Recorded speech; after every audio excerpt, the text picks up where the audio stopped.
Let me paint you a picture that I think a lot of people will recognize. You sit down one evening, maybe with your laptop open, maybe with a cup of coffee going cold next to you, and you decide, okay, tonight is the night. Tonight, I'm finally going to figure out my budget. You've been meaning to do it for months. You've downloaded apps, you've watched a few videos, you've even opened a spreadsheet once or twice before quietly closing it and pretending it never happened. But tonight feels different. And then you open up a budgeting framework, and the whole thing looks like a tax return. 50 categories, subcategories, line items for things you haven't thought about since last February. And within about 20 minutes, the plan is abandoned, the coffee is cold, and you've decided that maybe next month will be the right time to get serious. I have been that person. And my name is Mike. I spend a genuinely unreasonable amount of time thinking about personal finance, money psychology, and the specific reasons that people who want to manage their money better still end up not doing it. And one of the biggest reasons, honestly one of the most overlooked ones, is that most budgeting systems are just too complicated for real life. They ask too much of you too quickly, they assume a level of organization that most people don't have, and they collapse the moment real life shows up with an unexpected car, repair, or a birthday you forgot about. And so people give up, and they feel like the failure was theirs, when really the system just wasn't built for how human beings actually live. That's what I want to change today, because there is a framework, simple, flexible, and genuinely effective, that takes all of that complexity and boils it down to three numbers. Just three. And those three numbers, if you actually apply them consistently, can transform your entire relationship with money over time. It's called the 50-30-20 rule. You may have heard of it. You may have even tried it at some point. But I want to walk you through it properly today. Not just what the numbers mean, but why they work, where they came from, what to do when real life doesn't fit neatly into the percentages, and most importantly, how to actually make this stick rather than becoming another thing you tried for 2 weeks and then abandoned. So let's get into it. The 50-30-20 rule was popularized by Senator Elizabeth Warren. Yes, that Elizabeth Warren, back when she was a Harvard bankruptcy law professor, alongside her daughter Amelia. Warren Tyagi. They laid it out in a book called All Your Worth, published in 2005, and the core idea was almost radical in its simplicity at the time. Instead of tracking every dollar across dozens of categories, what if you just divided your after-tax income into three buckets? 50% for needs, 30% for wants, 20% for savings and debt repayment. That's it, 3 buckets. And the elegance of it is that it gives you structure without suffocation. It tells you roughly where your money should go without turning your financial life into a spreadsheet full of judgment.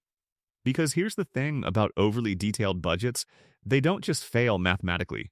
They fail psychologically. The moment you feel like you're accounting for every dollar under surveillance, spending starts to feel like a moral act, and every small purchase becomes a source of guilt or justification. That's not a healthy relationship with money. And it's not a sustainable one either. So let's break down what each bucket actually means, because I think there's more nuance here than the simple percentages suggest, and understanding that nuance is what makes. The difference between someone who applies this in a way that actually works and someone who tries it for a month and gives up because it didn't quite fit. The 50% needs bucket is for everything that is genuinely non-negotiable. Housing, your rent or mortgage, utilities, electricity, water, internet, things you can't realistically function without, groceries, transportation to get to work, insurance, minimum debt payments. The test for whether something belongs in the needs category is simple. If you didn't pay this, would there be a real concrete consequence? Would you lose your home? Lose your job because you can't get there? Get your lights shut off? If the answer is yes, it's a need. And here's where a lot of people get uncomfortable with this framework. Because when they honestly calculate their needs, they discover that they're already spending 5, maybe 70% of their income just to cover them. The rent is high. The car payment is substantial. The insurance costs more than they remembered. And if that's you, I want to say up front, you're not doing the budget wrong. The budget is telling you something important. It's telling you that your fixed cost structure needs attention. Maybe the apartment is too expensive for your income right now. Maybe the car is costing you more than it should. The 50% target is exactly that. A target. A direction to move toward, not a verdict on your current situation. Understanding where you are is always step one. even when where you are is uncomfortable. I remember the first time I properly calculated my own needs percentage and felt this mix of embarrassment and relief. Embarrassment because the number was higher than I wanted to admit, and relief because I finally knew what I was actually working with. Before that calculation, I was guessing. And guessing, it turns out, is almost always more stressful than knowing. Even when the truth isn't pretty, the number gives you something to work with. Guessing gives you nothing except vague anxiety. The 30% wants bucket is the one most people misread.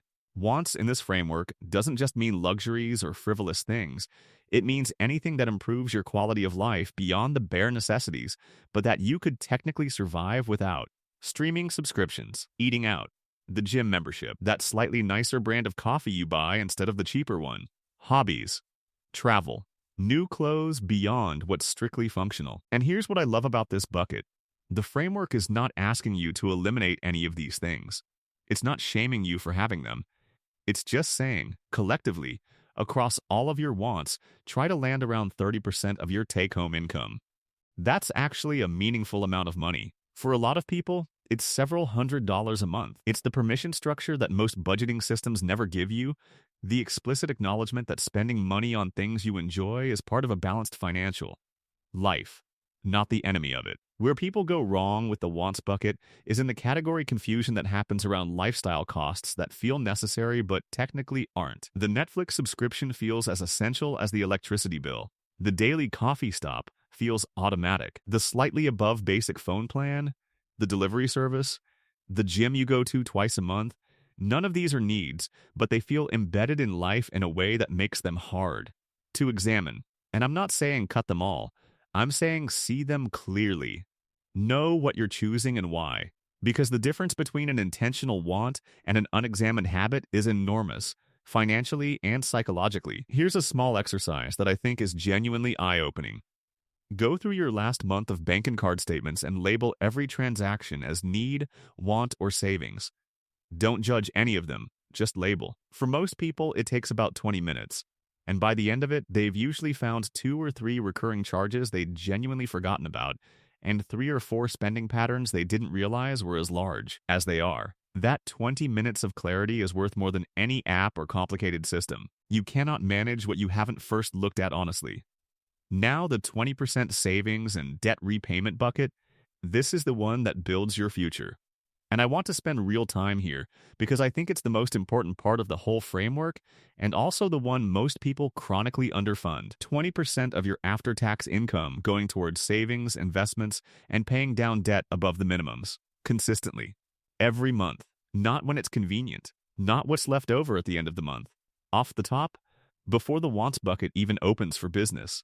Because here's what I've learned about saving psychology that nobody talks about enough. If you wait until the end of the month to save whatever is left, there will almost never be anything left. The month expands to fill the available money. Every time. It's not a willpower failure. It's just how spending works when there's no automatic constraint. The only reliable way to save consistently is to remove the money before your brain has a chance to find something reasonable to do with it. Automate the 20%. Make it invisible. And then live on what remains. Within this 20% bucket, there's also a prioritization question that matters. What comes first? Generally, most financial advisors would suggest hitting your employer retirement match first if one is available, because that's an instant 100% return on that portion of your money.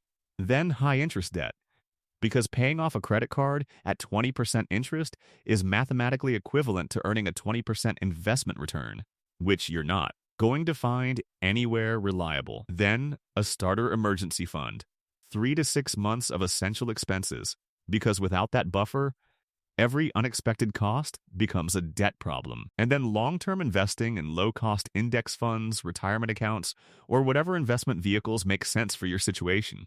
The specific order matters less than the consistency. The important thing is that the 20% is protected and deployed purposefully, not just sitting in a checking account where lifestyle creep will quietly absorb it. And here's something I want you to really hold on to. 20% sounds like a sacrifice until you've been doing it long enough to watch the number grow. At first, it's invisible.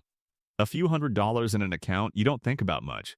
But after 6 months, it's a real number. After a year, it starts feeling like something. After a few years, it starts compounding in ways that feel almost disproportionate to the effort. The 20% doesn't just build wealth. It builds the psychological experience of building wealth. That slowly growing sense that something real is happening, that future you is being taken care of, that the effort has a destination. That feeling is its own kind of reward, and it compounds too. Now I want to address the most common objection to the 50-30-20 rule, because I hear it constantly and it's legitimate.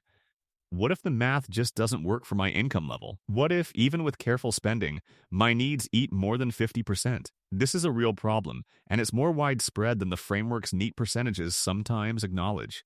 Cost of living in many cities has outpaced income growth significantly, and for a lot of people, especially early in their careers, hitting those targets exactly isn't realistic right now. And that's okay. The framework still gives you something valuable even when you can't hit the percentages perfectly. It gives you a direction and a diagnostic. If your needs are at 60%, you know your primary lever is reducing fixed costs over time. Maybe a different living situation, a paid-off car, a refinanced loan. If your savings are at 5%, you know that's the gap to close first. The percentages are a compass, not a GPS. They tell you roughly which direction to walk, even when the path isn't perfectly straight. And compass navigation, it turns out, is actually how most successful financial journeys work. Not perfect precision. Consistent direction. There's a huge difference between someone who hits 52-28-20 one month and 48-31-21 the next, and someone who has no framework at all and spends reactively based on whatever's in the account. The first person is building something. The second person is hoping, and hope as a financial strategy has a pretty poor track record. There's also a version of this rule that I think is worth mentioning for people who want to build wealth more aggressively. The adjusted 50-20-30, where savings gets bumped to 30% and wants gets trimmed to 20. If your needs are already under control and you want to accelerate the timeline to financial independence, shifting the balance toward saving without destroying your quality of life is completely doable. The framework is flexible. It's a starting point, not a life sentence. Let me also talk about something that doesn't get nearly enough attention in most budgeting conversations: the actual mechanics of making this stick. Because knowing the framework and executing the framework are two very different things, and the gap between them is almost entirely a habits and systems problem, not a knowledge problem. Most people know they should save more. Most people know they should spend less on things they don't really need. The knowing isn't the issue. The doing, consistently, month after month. When life is busy and stressful and complicated, that's where systems matter. The single most powerful thing you can do to make the 50-30-20 rule actually work in your real life is to automate the 20% before anything else happens. Set up an automatic transfer to your savings or investment account on the same day your paycheck arrives, not a few days later, not when you remember, the same day. So the money moves before your brain has any input on the matter. This one change, automating the savings first, is backed by decades of behavioral economics research showing that people save dramatically more when saving is the default action rather than the active choice. Human beings are wired to spend what's available, reduce what's available, automate what matters, let the rest of the budget work with what remains. The second system that makes a real difference is having separate accounts for your three buckets, not just mentally separate, physically separate. A checking account for needs, a spending account for wants, and a savings or investment account for the 20%. When money is physically separated, you can see exactly where you stand in each category without any calculation. The wants account either has money in it or it doesn't. There's no ambiguity, no negotiation, no borrowing from next month's discipline. It sounds almost too simple. It genuinely works. One more thing I want to talk about, because I think it's the hidden ingredient that makes this whole thing actually work long-term. Review, not obsessive daily tracking, but a simple monthly check-in where you look at your three buckets and ask, did I roughly land where I intended? Where did I overshoot? Where did I undershoot? And importantly, why? The why is where all the real information lives. Because sometimes you overspent on wants because you genuinely needed the release after a difficult month, and that's human and okay. And sometimes you overspent on wants because you were stressed, and the spending was a coping mechanism you didn't fully choose consciously. Those are different situations, and only a brief, honest review helps you tell them apart. The goal of the monthly check-in isn't judgment, it's awareness. And awareness, as I keep coming back to in almost every financial conversation I have, is the thing that makes everything else possible. So let me pull this all together. The 50-30-20 rule is not magic. It's not going to fix a broken financial situation overnight. But it gives you something that most complicated budgeting systems fail to provide: a clear, memorable, psychologically sustainable framework that works with real human behavior rather than against it. And I want to say one thing before we close this out, because I think it matters more than any of the percentages.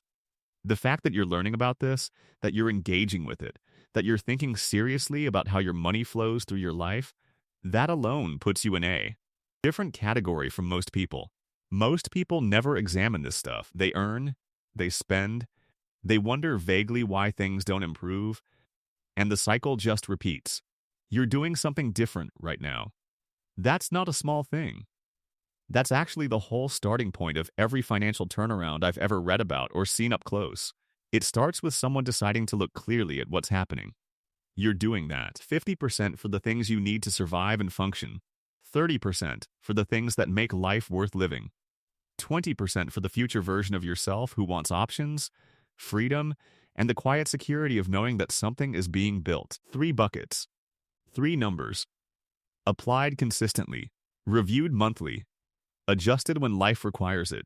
You don't need to be perfect with this. Perfection is actually the enemy of consistency in personal finance. The moment you miss a month or overshoot a category, perfectionism tells you the whole thing is ruined. It isn't. Budgets are not exams you pass or fail. They're steering wheels. You adjust, you correct, you keep going. You need to be consistent. And consistent is something that simple systems make possible in a way that complicated ones never do. Start where you are. Use what you have. Adjust as you go. The direction matters more than the precision. And if you take one thing from today, just one, let it be this: every month you run these 3 numbers honestly is a month you're ahead of where you would have been without them. That compounds too. Maybe not in your bank account, but in your clarity, your confidence, and your relationship with the money you work so hard to earn. And if you want to take the next step, if today has you thinking about not just managing your money, but actually building wealth from the ground up, no matter where you're starting from, then the next video is made exactly for you. We're talking about how to build wealth starting from $0, not from a comfortable position, not with existing savings or investments, from zero. The exact steps, the exact sequence, the exact mindset, all of it laid out plainly. Click the video on your screen right now, and let's keep going. I'll see you there.